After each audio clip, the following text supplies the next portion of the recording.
everybody, this is Linda with Bedtime Bible Chat. Well, today we start a new chapter in Proverbs, chapter 11. We're taking verse 1. And we've never had a lesson on this topic before. Now, this topic may not apply to you, but it may apply maybe on the receiving end, and I'll explain that in a minute. This lesson talks about businesses and honesty in businesses.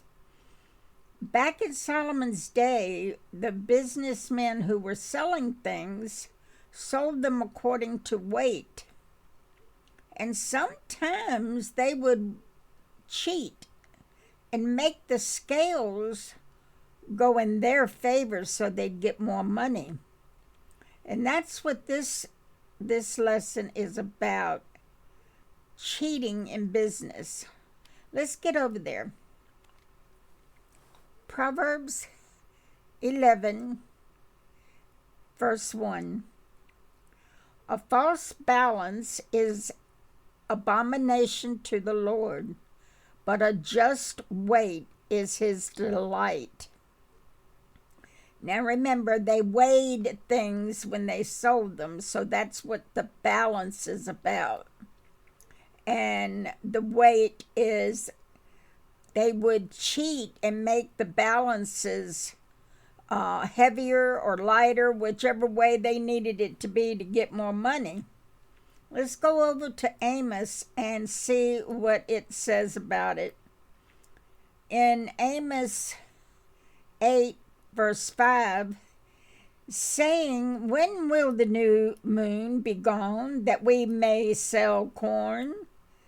And the Sabbath, that we may set forth wheat, making the ephod small and the shekel great, and falsifying the balances by deceit. So you see, they did do that. It is right here in the scriptures.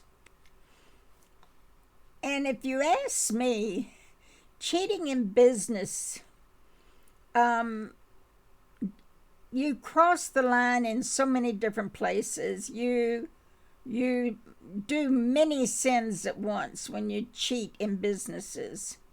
You lie, you deceive, you steal, manipulate. You're just downright evil.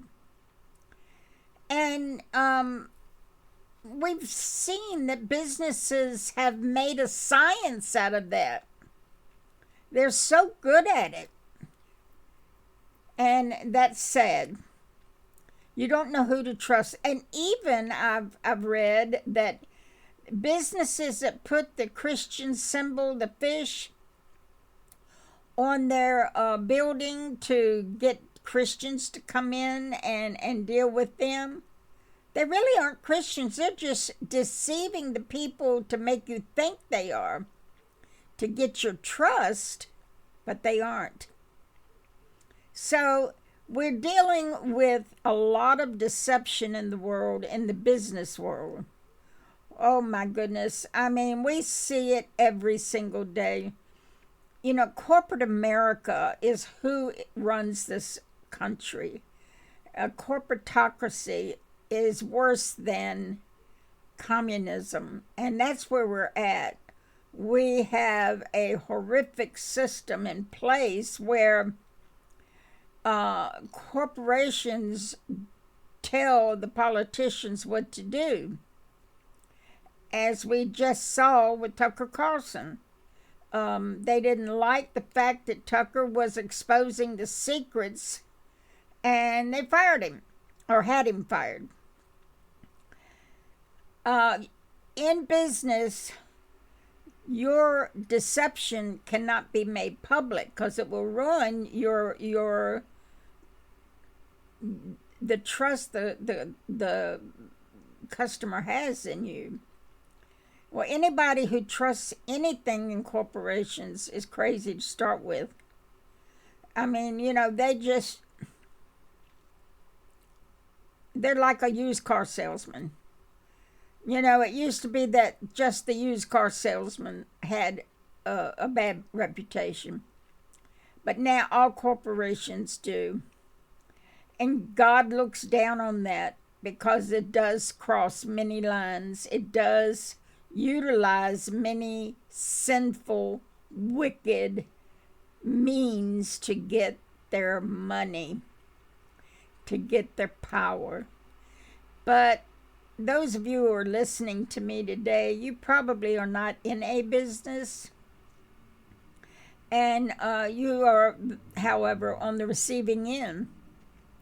You know, back a long time ago, you could boycott a business and it would make a difference because there were other businesses out there who were honest and you could go to them. But now they're all in the same boat. They're all dishonest, and you boycott them. You have nowhere to go. If you don't want to put your money in a particular food product, so I'm boycotting them. Where you gonna go? You gotta eat, and everybody that sells food is doing it in a wicked way. Everything that is being sold to the public is done in a wicked way. We just posted an article on our website about why hamburger tastes like rubber. Because they found rubber in it. I was wondering, for the last few years, hamburger don't taste like hamburger anymore. It tastes like rubber. And a lot of people were actually complaining about it, and so they looked into it finally, after how many years of consuming rubber, that there was rubber in the hamburger. Of course, they aren't going to tell us they're going to put rubber in the hamburger until they get found out. Well, we know what they're doing with the GMOs in food. I mean, there's all kinds of terrible things in our food. We as a consumer have no alternatives. Sure, you can grow your own if you have enough land, enough knowledge. Most of us don't. Most of us live in a city on a little lot. A whole lot of people live in an apartment. They can't grow their own food. So what do? You can't boycott food. You need food. So you pray over your food all the time. Because no weapon formed against you shall prosper. So pray over your food. Medicine. Oh, my word. I'm just going to end it at that word. Because I'm on YouTube and you know what I'm talking about. You can't trust any business anymore. So what we have to do is we have to go out in faith that the Lord promised us that no weapon formed against us will prosper. We have to have discernment. And we have to just do the best we can. So that's our lesson today. Corrupt business practices is an abomination to God. Don't think for 1 minute they're going to get by with it. They've got to pay for it. And as we learned yesterday, we have to account for every word that comes out of our mouth. So every lie these businesses tell, they have to account for that. I wouldn't want to be them before the Lord. That's for darn sure. Because they got a lot to pay for. So that's our lesson for today. We need to commune with the Lord a lot anymore. A lot. Because we got everybody trying to destroy us for the sake of money, power. And the only way we can be protected is if we belong to Jesus. And if you don't belong to Jesus, well, he can't have your back. But if you belong to Jesus, Jesus has your back. If you believe he is Lord, admit you sinned, and call on his name.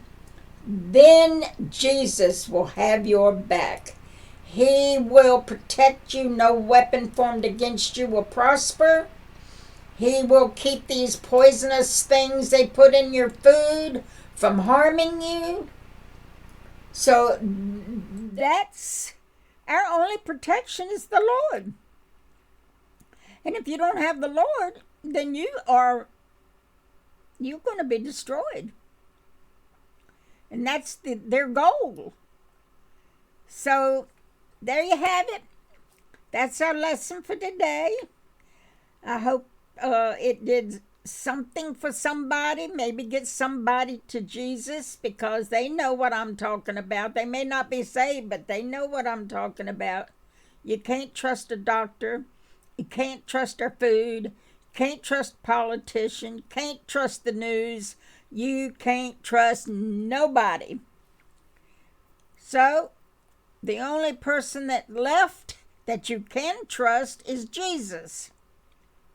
So call on his name and ask for forgiveness, and then he's got your back. All right, guys, there you have it. Hope you have a wonderful weekend, and I hope to see you on Monday with Bedtime Bible Chat, if the Lord's willing. Bye-bye.